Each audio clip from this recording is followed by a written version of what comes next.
İkinci pasaport, banka hesabınızı otomatik olarak açmaz. Bu videonun çekildiği tarih itibarıyla ciddi her banka kimlik doğrulama, fon kaynağı belgesi ve kara para aklamayla mücadele incelemesi uyguluyor. Peki ikinci bir pasaport iş seyahatinde ve bankacılıkta gerçekten ne işe yarıyor? Bu videoda kimler için mantıklı olduğunu, güncel maliyetleri, süreci ve başlıca yolları anlatacağız. Çoğu kişinin atladığı bir detay var, sona doğru ona da geleceğiz. İkinci pasaport, mevcut vatandaşlığınıza ek olarak başka bir ülkenin vatandaşı olarak edindiğiniz resmi seyahat belgesidir. Çoğunlukla yatırımla vatandaşlık programlarıyla ya da uzun vadeli oturum yollarıyla elde edilir.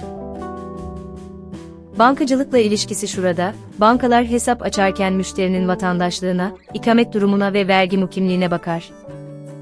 İkinci bir vatandaşlık, belirli bölgelerde bu süreci daha öngörülebilir hale getirebilir. Bu bir kaçış yolu değil, sağlıklı bir çeşitlendirme yaklaşımıdır. Sık seyahat eden yöneticiler ve girişimciler için en değerli kaynak zamandır.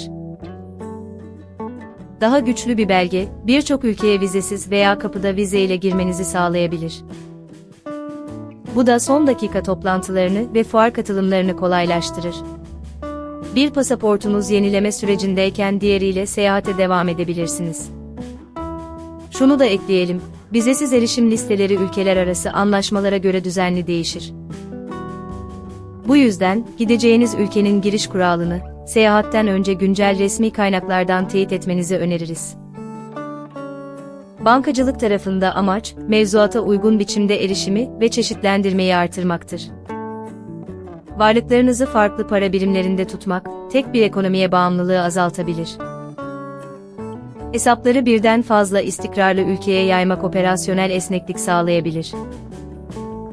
Uygulamada, ikinci bir vatandaşlık ya da güçlü bir oturum belgesi, yerel bir vergi kimlik numarası ve adresle birlikte daha geniş bir banka yelpazesine kapı açabilir. Ancak, her banka kendi risk iştahına göre karar verir, hesabın açılması her zaman bankanın onayına bağlıdır. Vatandaşlık mı, oturum izni mi? Bu seçim iş ihtiyacınıza bağlı. Yatırımla vatandaşlık kalıcı bir belge ve genellikle daha geniş seyahat serbestisi sağlar, buna karşılık durum tespiti daha titizdir ve maliyet daha yüksektir. Oturum izni, yani Golden Vize, bir ülkede yaşama ve çoğu zaman iş kurma hakkı verir, zamanla vatandaşlığa giden bir yol olabilir. Ancak çoğunlukla fiziksel bulunma şartı içerir. Yollara bakalım. Karayip yatırımla vatandaşlık programları genellikle birkaç ay sürer ve geniş vizesiz erişim sunar, karşılığında titiz bir durum tespiti ve bağış ya da gayrimenkul şartı vardır. Portekiz, Yunanistan, Malta gibi Avrupa ülkelerinde oturumdan vatandaşlığa geçiş birkaç yıl alır ve ikamet şartları devreye girer. Soy bağı yolu ise yatırım gerektirmeyebilir ama belge temini zorlayıcı olabilir. Maliyet tarafında Karayip bağışları, bu videonun çekildiği tarih itibarıyla tek başvuran için yaklaşık 200.000 Amerika Birleşik Devletleri doları civarından başlıyor. Buna devlet harçları, durum tespiti ücretleri ve profesyonel hizmet bedelleri ekleniyor. Programlar sık güncellendiği için rakamları başvurudan önce bir danışmana teyit ettirin. Şimdi başta söz ettiğimiz detaya gelelim. Sık yapılan hata, ikinci pasaportu otomatik bir vergi çözümü sanmaktır. Vatandaşlık ile vergi mukimliği farklı kavramlardır. Çoğu ülke vergilendirmeyi nerede yaşadığınıza ve gün sayınıza göre yapar.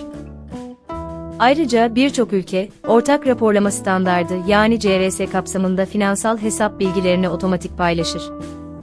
İkinci bir pasaport bu şeffaflık yükümlülüklerini ortadan kaldırmaz. Bir diğer kritik nokta fon kaynağı belgesidir. Hem başvuruda hem de hesap açarken tutarlı ve eksiksiz bir dosya süreci öngörülebilir kılar. Bağımsız bir yatırım ve göçmenlik danışmanlığı olarak amacımız, size en uygun yolu tarafsız biçimde önermek ve tüm maliyetleri baştan paylaşmaktır. 2018'den bu yana 40'tan fazla ülkeden ailelere farklı programlarda eşlik ettik. Bir hukuk firması değiliz, yasal süreçleri olgusal biçimde açıklarız. Karşılaştırma tablosunun tamamı ve ayrıntılar blogumuzda, bağlantı açıklamada. Sorularınızı yorumlara yazabilirsiniz.